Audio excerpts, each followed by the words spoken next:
빅머니 섹터 서치 장봉수 아펙스 에셋 대표 함께하겠습니다. 안녕하세요. 네, 안녕하십니까. 네, 오늘 외국인 기관 쪽에서 가장 많이 사는 섹터, 특히 외국인 쪽에서 주력하는 섹터가 바로 전기전자입니다. 간밤에 애플 주가 사상 최고치, 그리고 기술주의 상승 나타났고 외국인 우리 주식시장이 IT주 사고 있는데요. 업종은 상승 하락 오가면서 지금 0.02% 소폭의 상승 나타내고 있습니다. 수급에 비해서 올라가는 폭이 굉장히 적어서 좀 특징적이고요. 그리고 금융 섹터에 대해서 외국인 기관 동시매수, 그리고 증권, 운수 창고 동시매수 들어옵니다. 기관 쪽에서 운송 장비 쪽도 많이 사고 있어요. 금융 다음으로 많이 사고 있는데요. 오늘 이 같은 업종들의 상승세가 나타나고 있습니다. 하락하는 쪽에서 봤을 때는 코스피 200 변동성 지수가 오늘 6% 급락하면서 이번 주 변동성이 한번 불거졌었는데 이런 지수가 급락하는 건 또 시장의 긍정적인 시그널이 아닐까 싶습니다. 섹터들 짚어볼까요? 어떤 섹터 봐주실 건가요? 네, 지난주부터 해서 이번 주 초까지 관심을 좀 크게 뒀던 증권 업종인데요. 일단 실적 이외에는 뚜렷한 이슈가 없긴 하지만 오늘 업종 상승률에 있어서 1위를 기록하고 있는 업종입니다. 일단 상승의 이유와 관련된 뉴스를 굳이 찾아보자면 간밤에 발표된 미국의 물가지표 자체가 시장의 예상치를 하회함으로 인해서 금리 인상 가속화 우려가 어느 정도 완화되었다는 뉴스가 있는 상황인데 일단 이 뉴스 기저에 깔려있는 부분이 금리 인상 속도가 느려질수록 증권주에 이득이 된다는 어떤 부분이 반영이 되어 있습니다. 그런데 하지만 금리 인상은 경기 회복이라는 측면에서는 호재로 작용할 수도 있는 부분이 분명히 존재하기 때문에 이러한 뉴스는 쉽게 말하면 코에 걸면 코걸이, 귀에 걸면 귀걸이와 같은 뉴스라고 판단이 되기 때문에 크게 별 영향가가 없는 뉴스이고 일단 중요한 점은 어제 시장에서는 철강금속 업종 그리고 건설 업종이 부각이 되었고 오늘은 증권 업종이 강하게 부각이 되는 모습인데 일단 이들 세 개 섹터 자체는 공통점이 있습니다. 호실적이라는 어떤 이슈가 장착이 되어 있는 와중에 저평가, PBR 기준으로 저평가가 되어 있다는 섹터인데 특히 오늘 미래에셋대우가 이제 호실적을 발표하면서 섹터의 어떤 상승 힘을 유지하고 있는 상황인데 1분기 전년 동기 대비 기준했을 때 매출액이 9%, 영업이익이 약 50% 상승하는 실적을 보여주었고 오늘은 아니지만 지난 9일 날 키움증권 같은 경우도 전년 동기 대비해서 영업이익이 약 45% 증가한 실적을 발표했기 때문에 이런 추세 자체가 증권업종에 반영이 된다고 볼 수가 있습니다.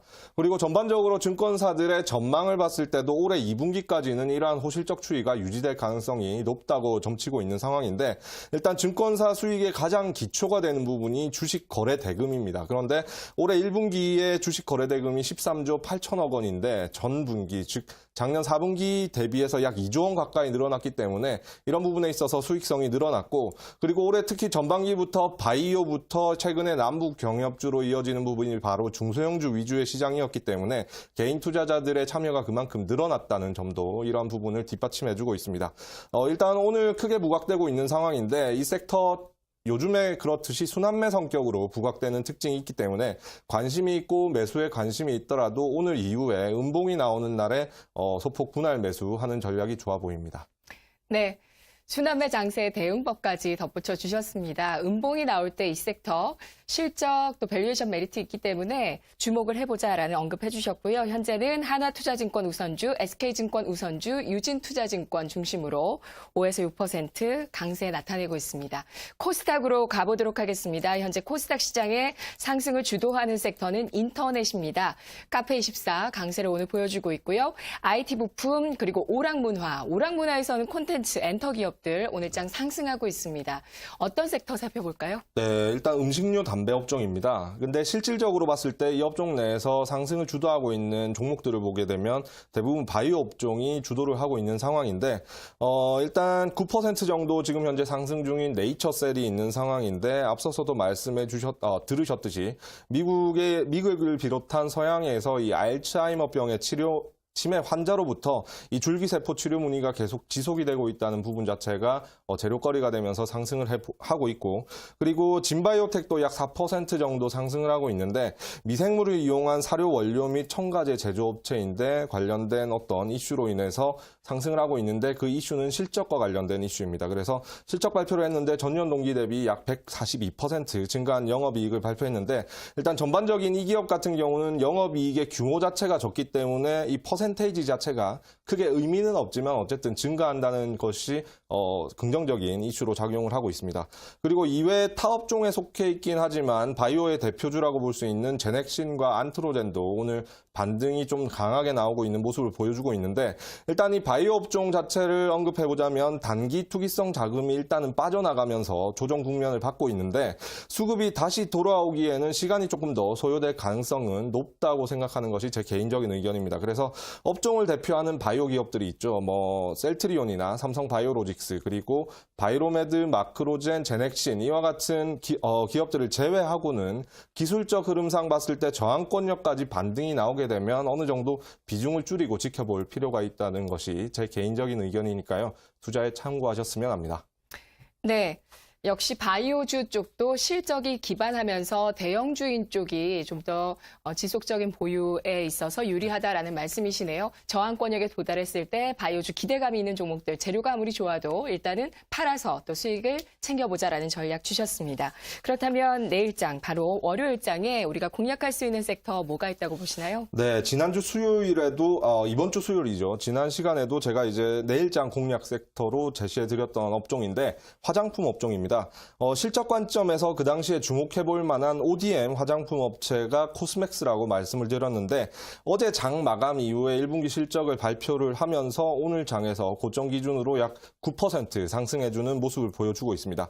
연결 기준으로 했을 때 전년 동기 매출액이 30% 정도 늘어났고 영업이익 11%, 당기순이익은 무려 200% 이상 증가하는 모습을 보여줬는데 중요한 점은 화장품 업체 대부분 올해 1분기는 실적이 안 좋을 것으로 예상함에도 불구하고 이 기업 자체는 좋은 실적을 보여줬다는 것이 업종 내에서도 부각이 되는 가장 큰 핵심적인 이유라고 볼 수 있습니다. 그리고 이 이외에도 실적적인 측면에서는 이미 1분기 실적을 발표하긴 했지만 유사한 특성을 보이고 있는 LG생활건강도 충분히 눈여겨볼 필요가 있다고 보여지고 어느 정도 횡보권역 이후에 또다시 강하게 상승할 수 있을 가능성이 있는 기업이라고 생각이 됩니다. 이 화장품 업종은 최근 시장 흐름상 봤을 때 눈에 띌 만큼 강한 상승이 나타나는 업종은 아닌데 시간이 지나서 일단 기술적인 흐름을 차트를 놓고 되돌아보게 되면 완만한 상승각을 유지하고 있는 그런 업종이라고 생각이 됩니다. 마치 견제 세력이 많은 1인자의 위치보다는 오래 권력을 유지하는 2인자의 모습이 연상되는 특징이 나타나는 업종인데요. 지난 시간에도 말씀을 드렸지만 중국인 관광객 입국자 수가 지난 3월을 기점으로 해서 전년 동월 대비해서 턴어라운드 플러스로 전환해주는 모습을 보여줬고 실제로 명동과 시내 면세점을 방문해보게 되면 중국인 관광객 수가 늘었다는 점을 실제로 체험할 수가 있습니다. 따라서 이런 부분이 2분기, 3분기, 4분기 하반기로 갈수록 실적이 좋아질 것이라는 부분이 거의 확실시되는 흐름이기 때문에 지금은 조금 약간 어떻게 보면 잘 모를 수 있는 미지의 영역이긴 하지만 충분히 투자할 수 있을 영역이라고 생각이 됩니다. 그래서 증권업종과 마찬가지로 좀 순환매 성격이 있는 업종이기 때문에 매수의 관심이 있으시다면 오늘 말고 또 운봉이 나타날 때 분할 매수하는 전략, 그 전략이 좋아 보이기 때문에 투자에 참고하시기 바랍니다. 네, 지속적인 관심이 필요한 쪽 증권 화장품 언급해 주셨는데요. 간단하게 화장품 섹터 어게인 2015. 네. 그러니까 제2의 중국 소비 모멘텀 전성기 맞이할 수 있을까요? 네, 일단 제약바이오 섹터도 지난 2015년, 16년도에 한 차례 상승했다가 조정기 이후에 또다시 반등을 크게 했었는데 화장품 섹터도 분명히 그러한 트렌드를 가질 수 있다고 생각이 되기 때문에 지금 현재 상황에서는 약간 망설여지는 부분도 있는 상황이지만 이런 전체적인 트렌드, 아직 실적의 숫자상으로 반영이 안 된 현실 생활 속에서 느껴지는 어떤 트렌드를 반영했을 때는 충분히 투자할 만한 가치가 있다고 보여지기 때문에 그럴 가능성 충분히 높다고 생각이 됩니다. 네. 언급 나왔던 코스맥스, 스타일란다의 쓰리컨셉아이즈의 그 제품을 또 공급하는 ODM 업체이기도 하고요. LG생활건강은 2015년 이후에 조정받는 듯 하더니 그래도 레벨을 올려주는 모습 보여주고 있습니다. 분석 고맙습니다.